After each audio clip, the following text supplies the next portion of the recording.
국방부가 겨울철 폭설과 한파, 가축 질병 등 발생 가능한 재난에 대비하기 위한 전군 재난관계관 회의를 개최했습니다.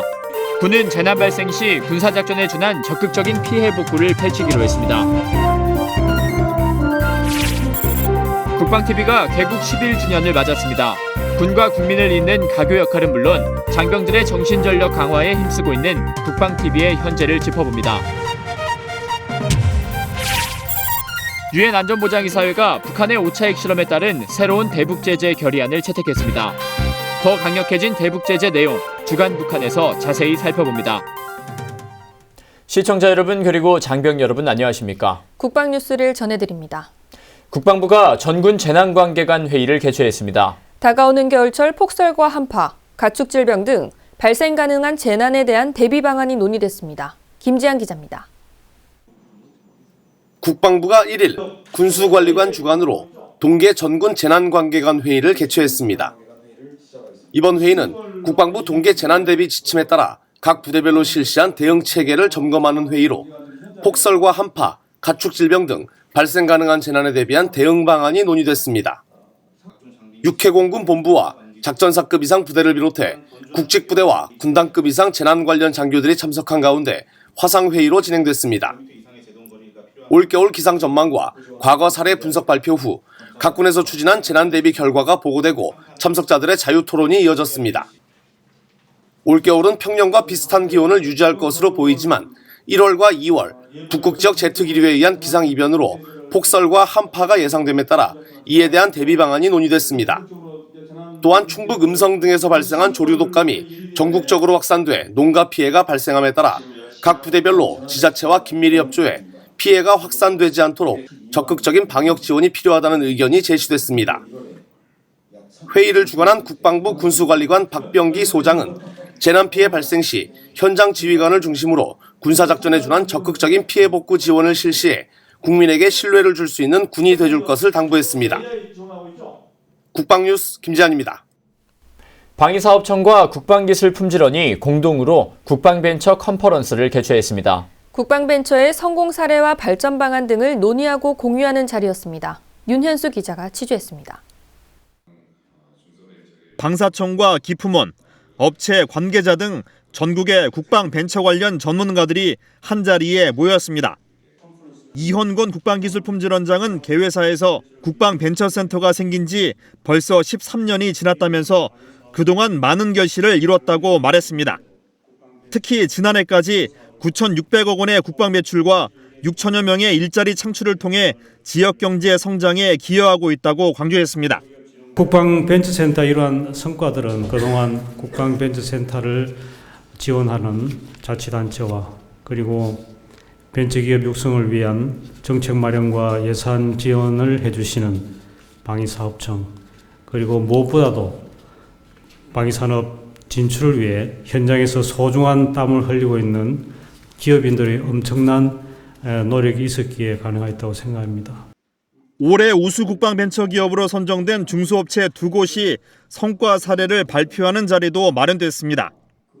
첫 번째 발표 기업은 세영정보통신 주식회사. 분대장과 분대원의 양방향 대화가 가능한 무선통신기를 10여 년간 여러 가지 시행착오 끝에 개발했습니다. 최소 150에서 최대 400m까지 송수신이 가능하고 연결선 없이 자유자재로 무선통신을 할 수 있는 장비입니다. 무전기를 보완할 차세대 무선통신기로 주목받고 있습니다. 두 번째 발표는 주식회사 토핀스에서 이어나갔습니다. 토핀스는 전투 차량용 조종수 열상 카메라를 3년여 만에 개발한 벤처기업. 칠흑같이 어두운 밤에도 나처럼 훤히 볼 수 있도록 도와주는 적외선 장비를 국산화시켰습니다. 24시간 밤낮 없이 펼쳐지는 전투에서 군장병들에게 반드시 필요한 핵심 장비라고 설명합니다. 한편 별도로 마련된 전시장에서는 전국 8개 벤처센터에서 내놓은 25가지 주요 개발품이 전시됐습니다. 레이저 발진기와 로봇의 관절 역할을 수행하는 감속기 등 첨단 과학기술과 접목된 국방 벤처 기술이 관람객들의 눈길을 끌었습니다. 3시간여 동안 진행된 2016 국방벤처 컨퍼런스. 기품원은 유관기관과 지속적인 협력을 통해 더 많은 중소벤처기업이 방위산업에 진출할 수 있도록 지원할 계획입니다. 국방뉴스 윤여수입니다. 국방TV가 12월 1일 개국 11주년을 맞았습니다. 그래서 오늘은 개국 11주년 국방TV의 현재를 짚어보는 시간을 마련했습니다. 먼저 국방TV의 가장 큰 고객인 우리 군 장병들은 국방TV를 어떻게 활용하고 있는지 찾아가 봤는데요. 국방TV가 제작하고 있는 다양한 콘텐츠 가운데 단순히 정보 전달 역할에 그치는 것이 아니라 교육에까지 활용되고 있는 국방뉴스의 활용 현장, 이용석 기자가 전합니다.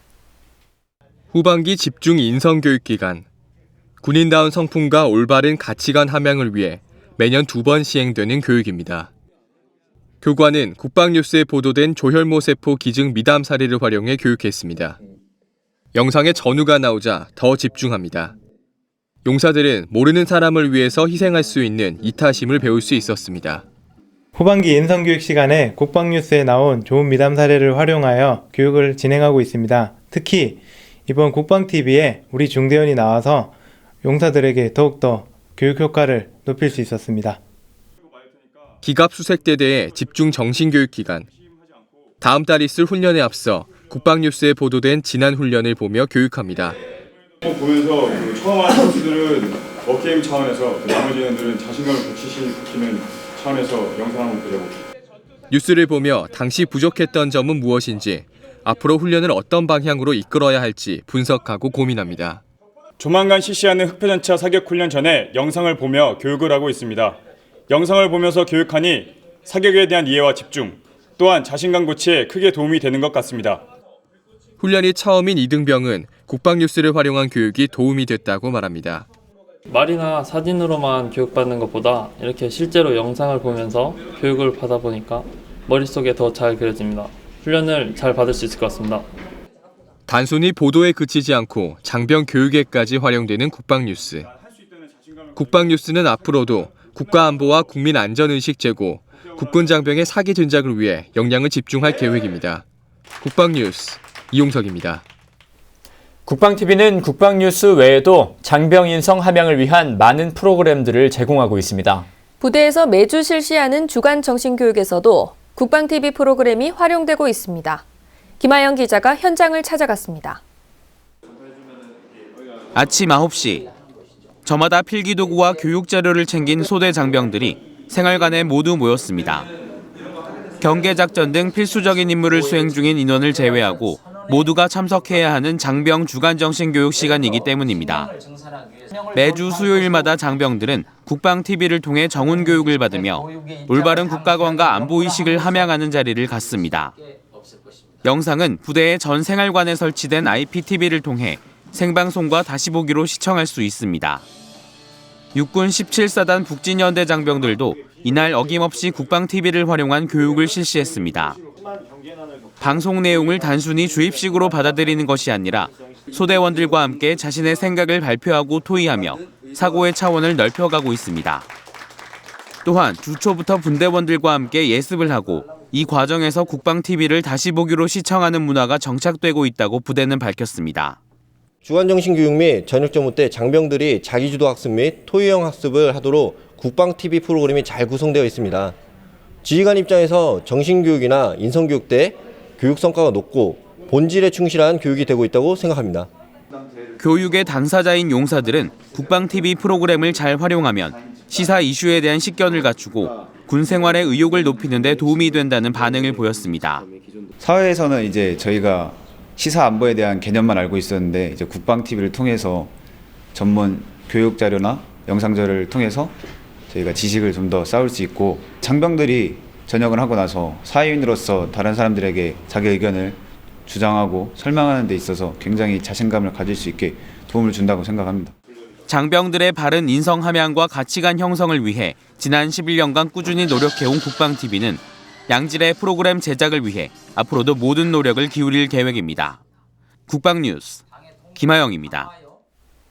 네, 이렇게 국방TV는 장병들의 바른 인성 함양과 가치관 형성을 위해 힘쓰고 있습니다.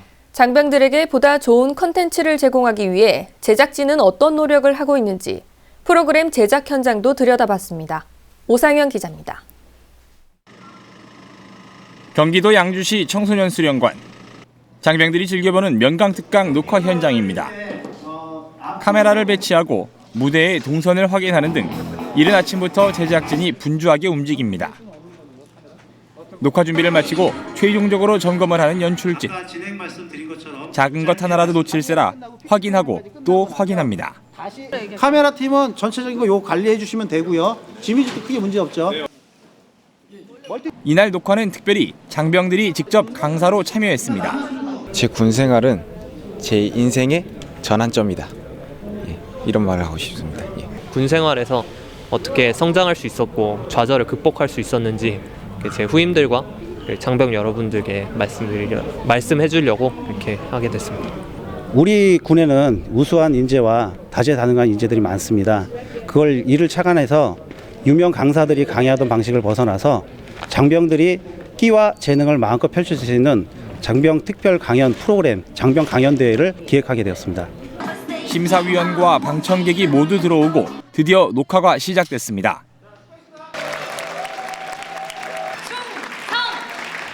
때로는 진지하게, 때로는 유쾌하게, 저마다의 방식으로 자신의 인생을 이야기합니다.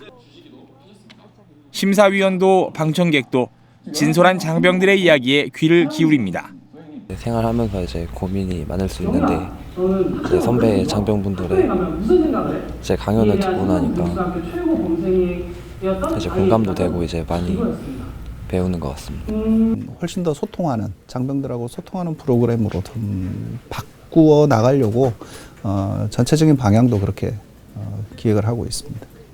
치열하게 고민하고 열정적으로 움직이며 보다 나은 프로그램을 제작하기 위해 노력하는 국방TV 제작진. 국방TV 제작진은 이렇게 국군 장병과 함께 호흡하며 함께 성장하고 있습니다. 국방뉴스 오상현입니다. 네, 한편 국방뉴스는 현역 군인들이 보도에 직접 참여하는 국내 유일의 방송인데요. 그동안 신기해하시기도 하고 궁금하셨던 분들 많았을 겁니다. 국방TV 개국 11주년을 맞아 저희 현역 앵커들의 이야기를 준비해봤습니다. 이혜인 중입니다.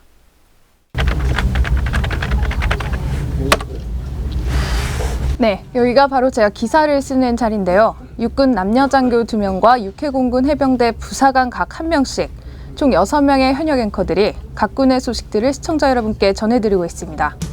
시청자 여러분 그리고 장병 여러분 안녕하십니까? 국방뉴스를 전해드립니다. 생방송 국방뉴스를 엮어가는 현역 6인방.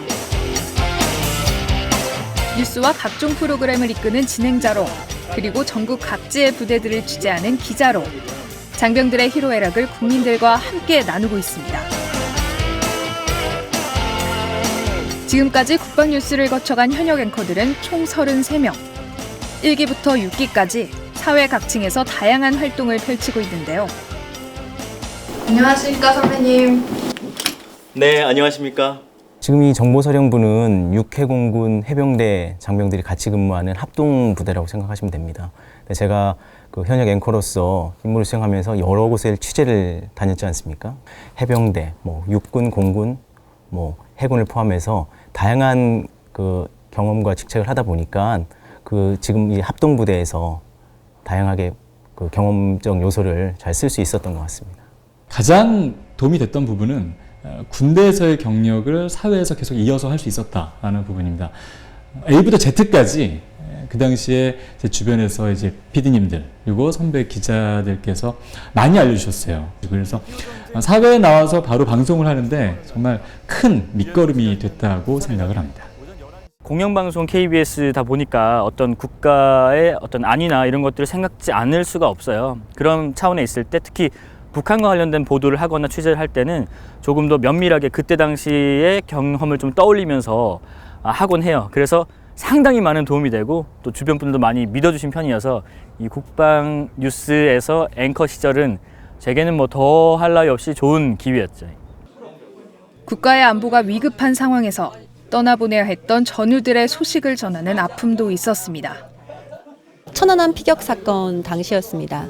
너무 마음이 아팠고 그 바다에서 건져 올려지는 전우들을 보면서 그 소식을 전화했던 게 너무 슬펐는데, 그때 뉴스를 진행하다가 이렇게 감정을 추스르지 못한 기억도 나고요. 연평도 포격전을 연결식과 안장식에 제가 가게 됐습니다. 그때 서정호 화사와 문광옥 일병의 유가족을 천안함에서 아이를 잃었던 그 어머니들이 서로 안아주시면서 위로를 해주시는 모습을 보게 됐는데, 제가 군 생활을 하면서 어쩌면 가장 잊을 수 없었고, 또 제가 정신교육을 할 때마다 친구들한테 그날의 모습을 얘기해 줄 수 있는 그런 경험이었던 것 같습니다. 군인의 눈으로 현장을 보고 군인의 입으로 전달하는 군대 이야기. 카메라 뒤에 있던 전우들의 땀방울을 알기에 짧은 기사라도 단어 하나, 장면 한 컷 쉽게 고를 수 없습니다. 현역 앵커들이 취재하는 오늘의 대한민국 국군은 다음 세대에 전할 수 있는 기록의 유산이 될 겁니다. 그렇기에 우리는 오늘도 대한민국의 미래를 지키는 국방의 현장을 찾아 달려갑니다. 국방뉴스 이혜인입니다. 국방TV는 12월 1일 개국 11주년을 맞아 기념행사와 함께 UCC 캠페인 공모전 시상식을 개최했습니다.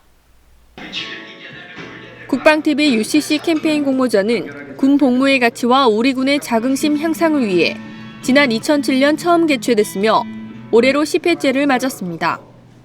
올해 공모전은 땡큐 솔저스, 고마워요 국군 장병을 주제로 군 장병들은 물론 일반 국민들이 참여한 가운데 모두 60여 편의 영상물이 접수됐고 이 중 17편의 수상작을 선정했습니다.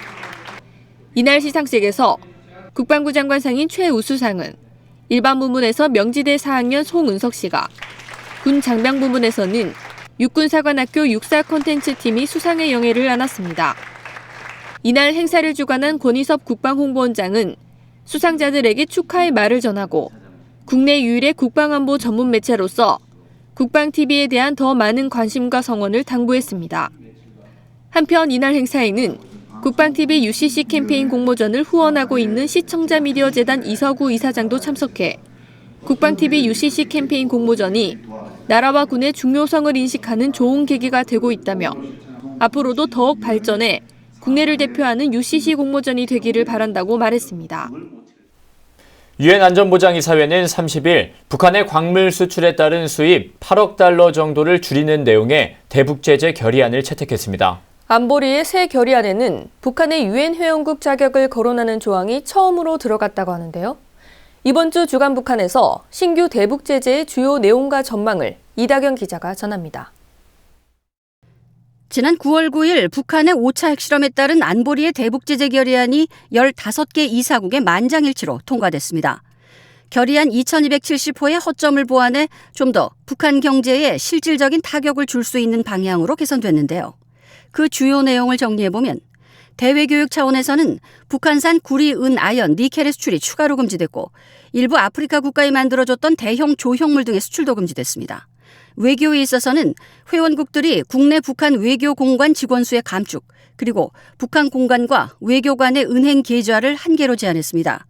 또 금융과 관련해서는 북한과 거래하는 기업과 개인의 수출 신용 보증과 보험을 제공해서는 안 됩니다.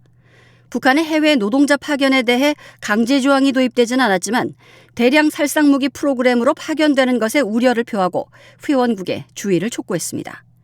지금까지 민생 목적으로 허용됐던 북한 선박에 대한 보험 서비스 제공도 금지됐으며 회원국의 선박이나 항공기에는 북한 승무원을 고용할 수 없게 됩니다.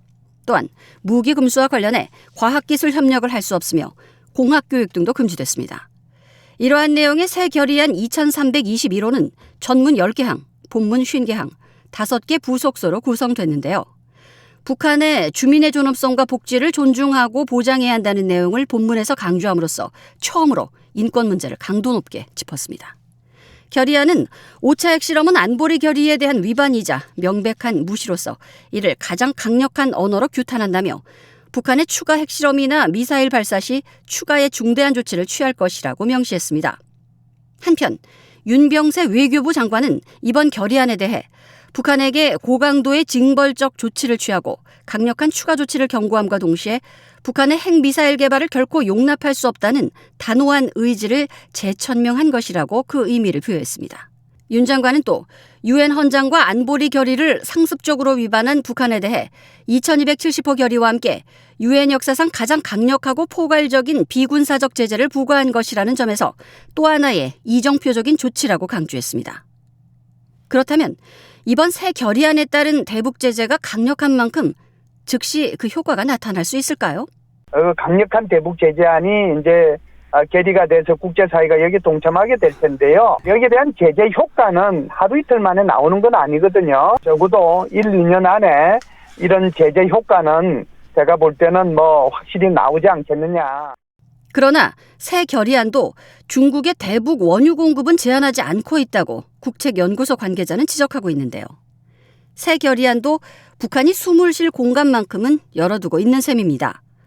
북한과 중국 간 밀무역 등이 늘어난다면 제재 효과가 반감되지는 않을지 면밀히 따져보면서 결의안의 실행에 따른 북한의 반응을 여러 각도에서 예의주시해야 할 것입니다. 지금까지 주간 북한 이다경이었습니다. 국방TV가 개국 11주년을 맞았습니다. 오늘은 개국 특집으로 관련 소식들 다양하게 전해드렸는데요.